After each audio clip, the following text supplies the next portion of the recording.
Hi, I'm Chef Tammy Brawley from the Green Kitchen, and today on Heart of the Home, I'm going to show you guys how to make a delicious appetizer.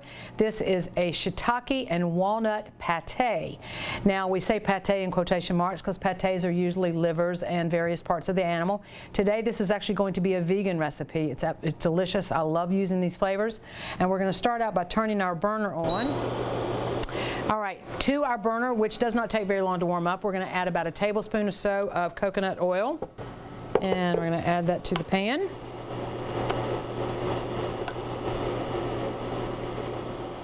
And we have, the recipe calls for about 6, quote-unquote, of shiitake mushrooms. I've purchased them already sliced. It's a little bit easier, but if you do buy the whole shiitakes, you're going to want to take that stem off for sure. So these are already sliced up, and it might even be a little bit more than 6, but that's okay. So we're going to let our burner warm up.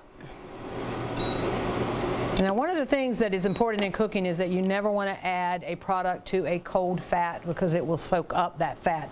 You want to let that get nice and hot. This induction burner that I'm using does not take very long.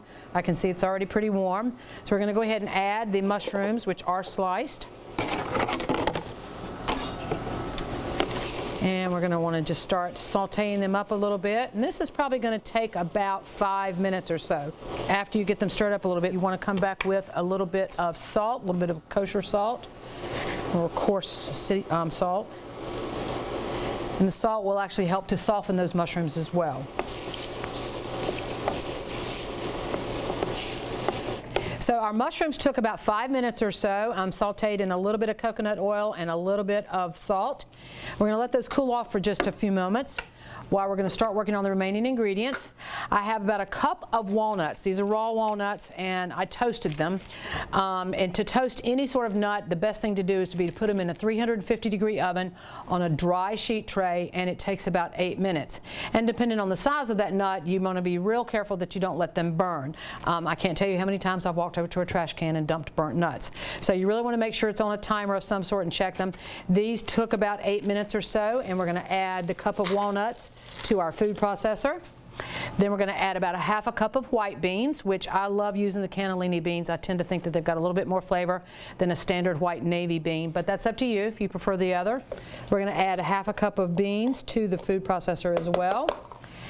And then we're going to add a teaspoon or so, I think I'll just eyeball this, a teaspoon or so of maple syrup. It's also going to help sort of bind it a little bit, but also give it a little bit of sweetness. And then we're going to come back and add our mushrooms.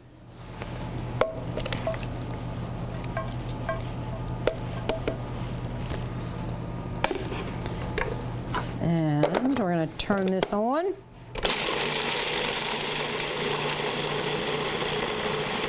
It should be nice and thick, and that's what we're looking for. Sort of a pate texture, certainly a pate color.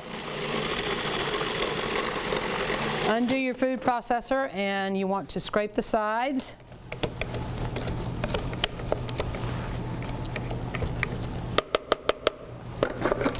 Come back and go again.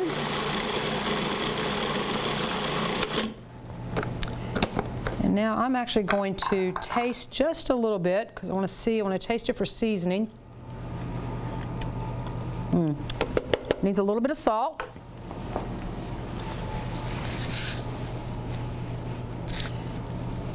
And I think I'm going to hit it with a little bit of pepper too.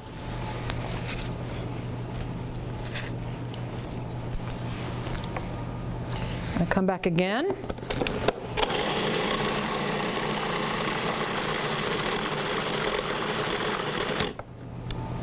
All right, this looks delicious. Move some things out of the way here. Now, what I have found in the past, I've done this before, it's somewhat liquid, not really moist, but more moist than liquid. But what's happening is it's really almost too soft.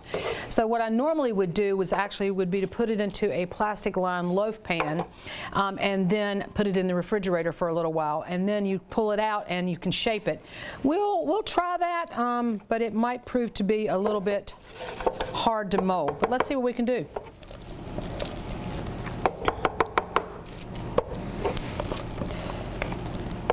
You know, a lot of cooking is trial and error, and you learn from doing, that's for sure. And I am certainly no exception to that rule.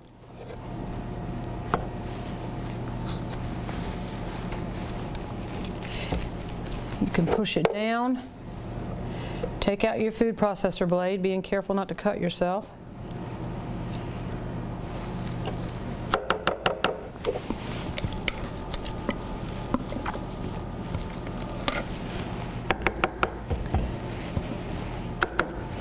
All right, move that out of the way. And we're just going to kind of come back with the plastic and the spatula. I'm going to push it down. Try to get it into the shape of the loaf pan, if at all possible. And you probably will have better success if you let this go into the refrigerator for about an hour or so before you serve. But let's see what we can do.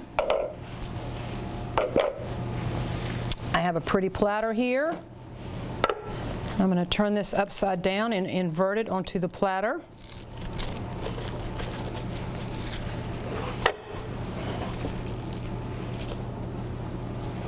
Move my loaf pan. Oh, this didn't come out bad at all. Sometimes I surprise myself. All right. And you can clean it up a little bit.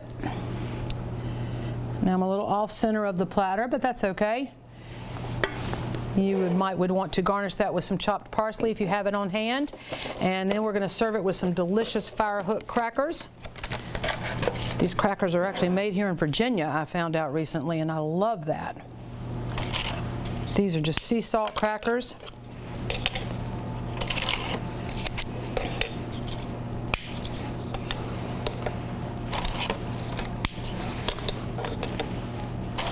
All right. And there you have it, a shiitake and walnut pate. It is a vegan recipe, so for those of you that have people in your family that don't eat meat, it's a great recipe. Great to fix for the holidays. I'm Chef Tammy Brawley from the Green Kitchen. Join us next time on Heart of the Home. Recipes from the Heart of the Home can be found on the Virginia Farm Bureau website at vafb.com/recipes, as well as on Chef Tammy Brawley's website at greenkitchenrichmond.com.